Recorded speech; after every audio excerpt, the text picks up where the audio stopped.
चला तर मंडळी, तुम्ही सुद्धा माझ्यासारखा दगडी खलबत्ता किंवा पाटा वरवंटा घेत असाल तर या सगळ्या स्टेप फॉलो करा, नाहीतर तुमचे पैसे आणि पदार्थ दोन्हीही वाया जातील. आता बरेच कमेंट येतात, कुठून घेतला, कितीला घेतला, तर नाशिकवरून घेतला, 350 रुपयांना मिळाला. सुरुवातीला आणल्यानंतर स्वच्छ धुवून घ्यायचा. रोजच्या भांडे घासण्याच्या साबण घासणीने रगडून घासून स्वच्छ करायचा. त्यानंतर 2 चमचे तांदूळ 1-1.5 तास पाण्यात भिजवलेले होते. पाणी काढून हे भिजलेले तांदूळ यामध्ये घालायचे.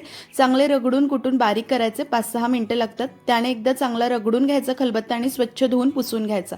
त्यानंतर काही खोबऱ्याचे तुकडे घालायचे आणि चांगले बारीक होईपर्यंत कुटून घ्यायचे.